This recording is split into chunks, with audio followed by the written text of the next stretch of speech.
পশ্চিম বাংলাতে 34 বছর বামফ্রন্ট সিপিএম বাংলা রাজত্ব করেছে। আমরা দেখেছি অনেক জায়গাতে কিছু কিছু ঘর করে দিয়েছে, কল বসার জায়গায় ট্যাপ কল বসিয়ে দিয়েছে। কিন্তু আমরা ছোট থেকে দেখে আসছি ফুরফুরা শরীফে বামফ্রন্ট সিপিএম কিছু উন্নয়ন করেনি।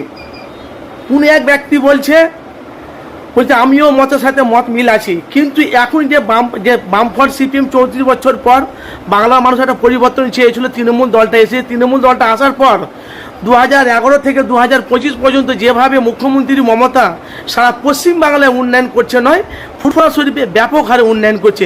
সেটা না আপনার মতামত কি? দেখুন, সারা পশ্চিমবাংলার ব্যাপারে আমি যতটুকুন জানি, আমি অত বিভ্রান্তের মধ্যে যেতে চাইছি না। পশ্চিমবাংলার ব্যাপারে মাননীয় মুখ্যমন্ত্রী কাজ করছেন, কোনো জায়গায় হয়নি, কোনো জায়গায় হচ্ছে, একদম হওয়ার চেয়ে কিছু হচ্ছে। বিভিন্ন মানুষের বিভিন্ন মত আছে।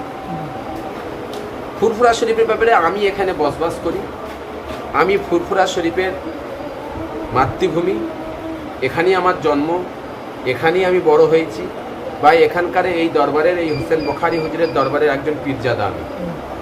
তো এখানে এই যে 21, 22, 23 ইসাল সাহেব পায়, এর আগে উন্নয়নের যে ফুরফুরা শরীফে 34 বছর বামপন্থী সরকার থাকতে কিছু করেনি, এটা সবাই জানে, সেটা আমরাও জানি। কিন্তু মাননীয় মুখ্যমন্ত্রী আসার পরে, টিএমসি দল আসার পরে, যে এখন শাসক দল আছে, কিছু না হলেও যথেষ্ট কাজ করেছে। মুখ্যমন্ত্রী যথেষ্ট ফুরফুরা শরীফে টাকা দিয়েছে, এ টাকা অন্য দল দেয়নি।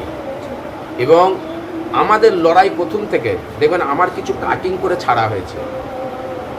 আমাদের লড়াই ছিল মুখ্যমন্ত্রীর হয়ে নাই, মুখ্যমন্ত্রীর নয়, আমাদের লড়াই ছিল ফুরফুরায় যে উন্নয়নের টাকাটা দেওয়া হয়েছে, সেই টাকাটা মানে দুর্নীতি হয়েছে, সেই টাকাগুলো দুর্নীতি করে নেওয়া হয়েছে। কোনো এক প্রভাবশালী বা ফুরফুরায় যারা দায়িত্ব ছিল তারা লুটে পুড়ে খেয়েছিল, তার লড়াই করে